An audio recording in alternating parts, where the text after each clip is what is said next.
Have a green light. We have a green light, which means we can go. There we go. Armagh Palace Demesne, and we'll go right up the hill just to show you the palace. Gallows Hill is up there. We'll stop on the way back and we'll show you it. That's the cottage. It was built for one of the later Archbishop's sisters. And there's a walk in there with the rugby club, Armagh Rugby Club play. It was originally a garden. And of course you got some bridge as well in there as well. And there's Armagh, there's a palace.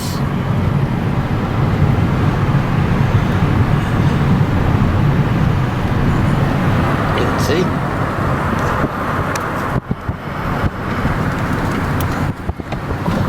And we could drive round to the palace left.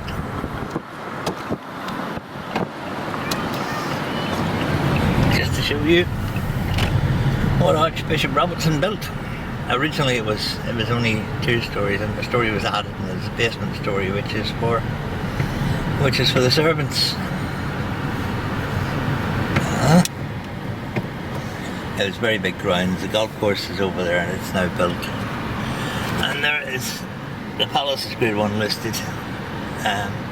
That's the Archbishop's chapel. It's beautiful inside. It's grade 1 listed. And behind that is the old palace stables, which this is still used by the council as offices, and it's also used for functions. And Armagh parkrun, of course, takes place here as well, which was set up by a friend of mine called Paul Sinnott-Ewart, who he used to help me out with a race that I used to organise called the London Greenbelt Relay.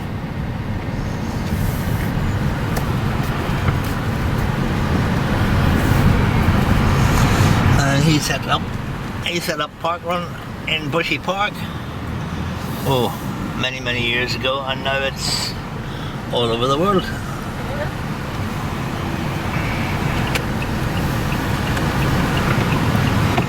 Now, we will go down here and we will show you Gallows Hill. Well, we'll show you up to Gallows Hill. You can see the cathedral. That's the old cathedral through the trees.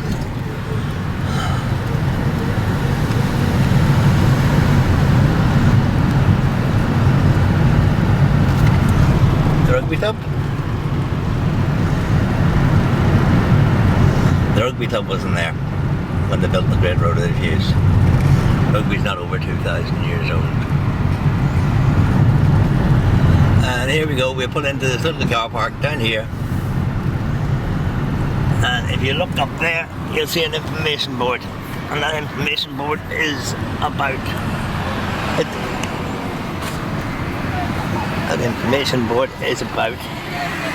can see the pedestal board behind those trees. That information.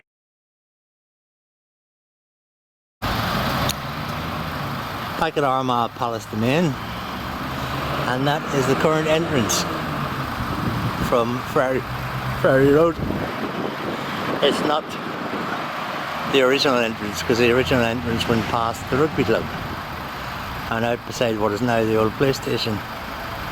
And the pillars and gates of the original entrance have been moved up to a house owned by the cathedral, next to the cathedral. I think it's the Sea House. And if we look around here, that is Lady Anne's Gate, who was one of the Archbishop's sisters. I'll find out when I see the notice board in a second whose sister it was. And it was a walled garden she had, and it was a very, very large walled garden. And if we look inside, you can see the rugby club has got a lot of space here. And there's the rugby club down there. Armagh Rugby Club. And behind the rugby club is the golf course and between the two of them is St. Brigid as well, which is very difficult to get to unless the rugby club's open, because the gate for the rugby club is always closed unless they're playing rugby or there are people in there training. And recently the council spent something like £250,000 refurbishing the St. Bridge as well, so people could see it, and now it's difficult to get in to see it. Now here we go, Lady Anne's Gate, and there is a notice board for Lady Anne's Gate. She was a sister. She lived from 1779 to 1842, and she was the sister of Lord John Beresford, Archbishop of Armagh from 1822 to 1862. Lady Anne was the Archbishop's favourite sister and resided with him at the palace. She also had a cottage near the present entrance to the Demesne. Lady Anne's Walk was used as a title of a novel written in 1903 by a later Archbishop's daughter, Miss Eleanor Alexander. The book is a series of musings and imaginings stimulated by Alexander's thought on the sister of Archbishop Beresford after she became aware of Lady Anne Beresford's neglected garden in the palace grounds.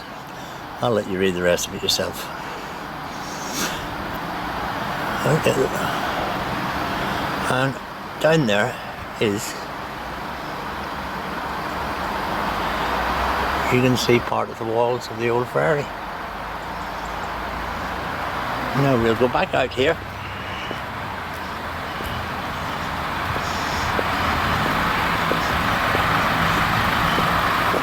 Back out onto the drive up, and if you look up there, that's Gallows Hill again. You can see some of the Demesne.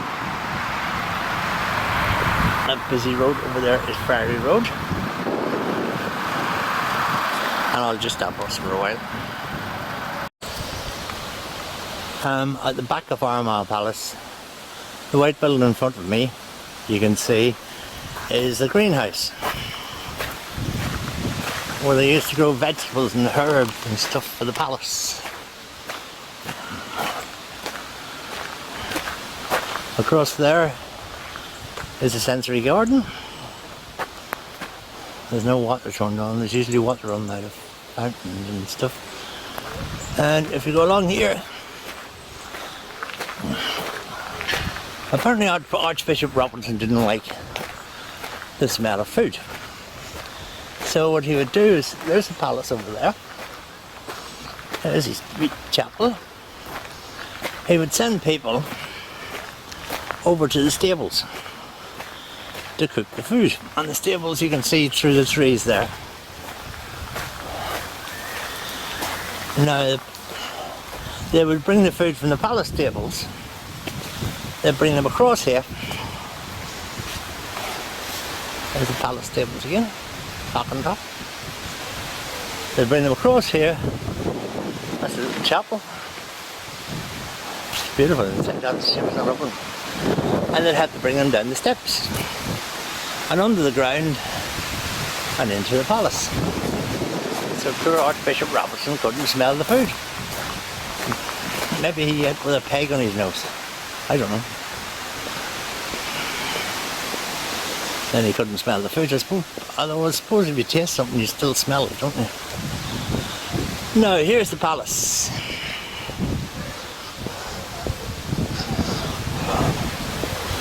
And if you look below, you will see where the servants used to live. They lived in the bottom, in the basement, while the Archbishop lived on the upper two floors. The third floor was allocated by another Archbishop.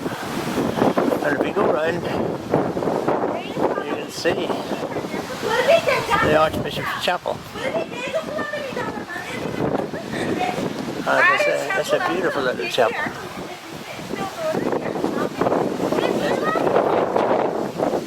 Go back because they might not like it. Anyway, that's this little chapel, which is Grade 1 listed. Apparently the Queen was once in there. Okay, let's go on round to the front of the palace.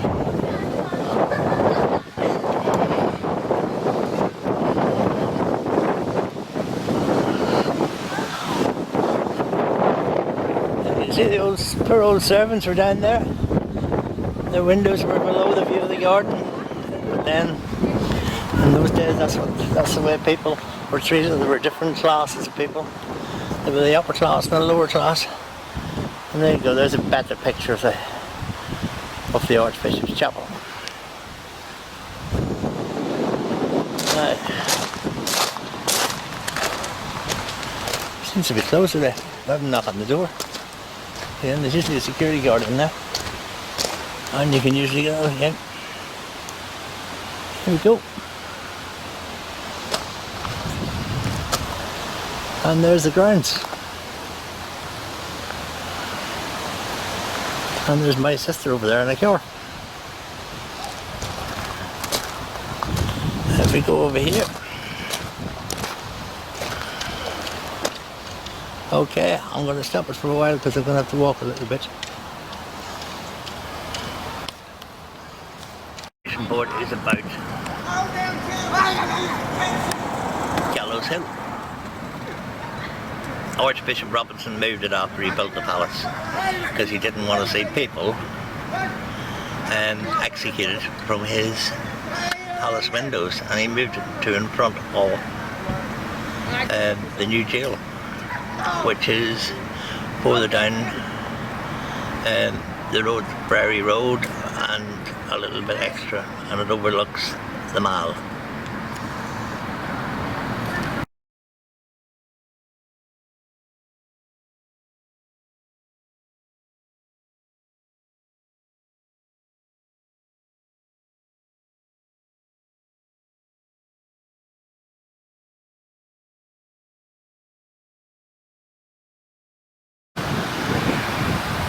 The building in front of me is the Palace Lodge, and up to recently it was used as offices by Armagh City, Banbridge and Craigavon Borough Council. That's quite a mouthful, isn't it? And now, if you want, you can let it. Nice place for a house. You have a big garden. I better get across here quick because there are cars coming. I don't think there's any information about it. And it's down here is the old 12th century Franciscan Friary ruins. There's not that much of it left. Actually, there seems to be some of it gone since the last time I've been here. Whatever they've done with it. It's been through a lot in this day. It's seen wars. It's seen the Archbishop take stones to build walls and to build part of his palace. It did have the biggest friary church in Ireland at its time. The poor old Franciscans, they had to leave when the English came in the 16th and the 17th century. They found refuge in South Armagh, at Craigan, and also I think they found refuge somewhere in County Tyrone. If you look here, the history of the friary goes back to actually the 13th century. It's 1263, but it was founded by Archbishop Scanlon. The ruin you see here is 13th century friary, which at almost 50 metres is the longest friary church in Ireland. Yeah, I'll let you read the rest of that yourself. And there's a picture of what it would have looked like in its heyday. That's quite interesting. During excavations in the 1970s, approximately 1,000 skeletons were removed from the church's interior and carefully reburied.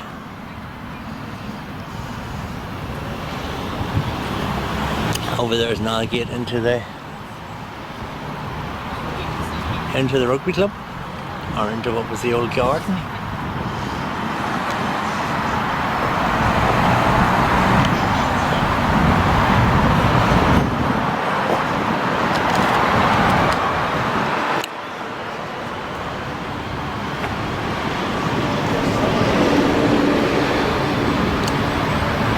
Pretty impressive place.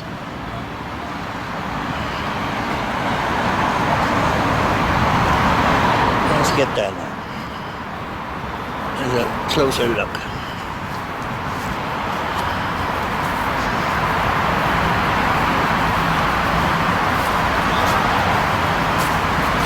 You can see turrets in the walls. It was used by a barracks, I think by the Williamite army. It's amazing how little of it's left compared to the photo we have just seen. Now if we head over here,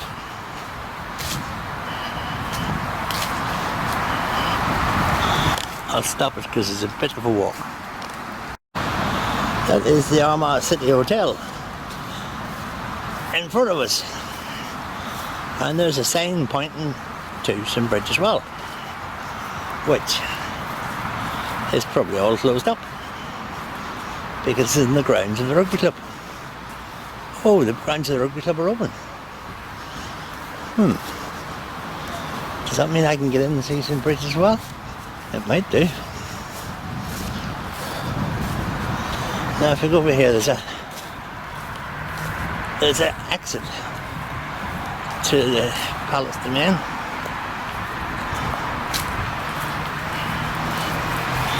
And there's a notice board at the exit. And the notice board, as far as I remember, is about St. Brigid's Well.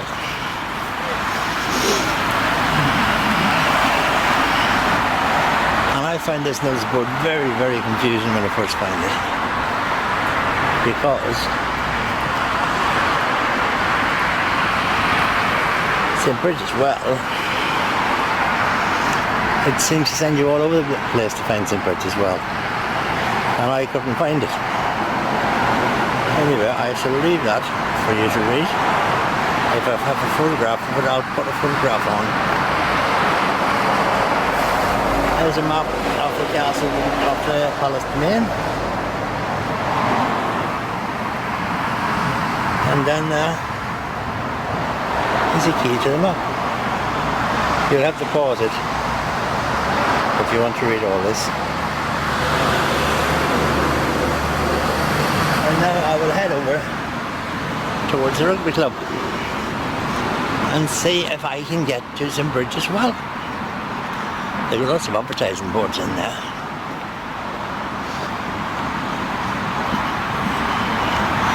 The rugby club used to play rugby on the Mall, and in the 1970s the local council gave them this ground and they built the rugby club here. And they're quite a decent team. As far as I know, they're in the top league, top Irish league now.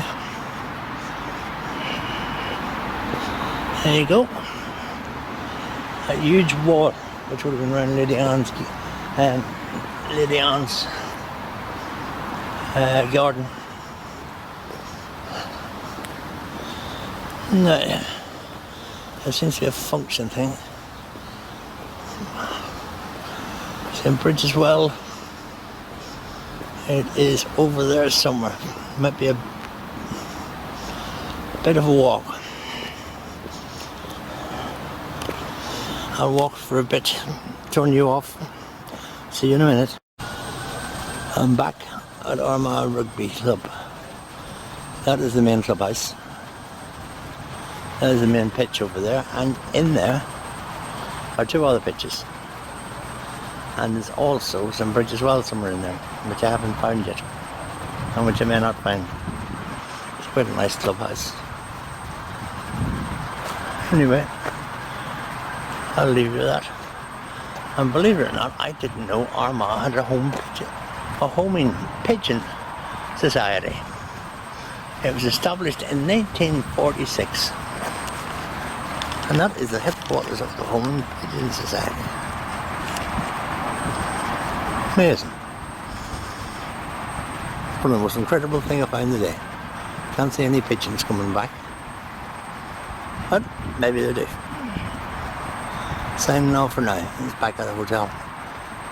It's got a nice balcony and beer garden up there, up down. It's nice inside. So there's going to be a large function on here today, or sometime over the weekend. That is a huge tent to have. Anyway, goodbye for now. Hope you enjoyed.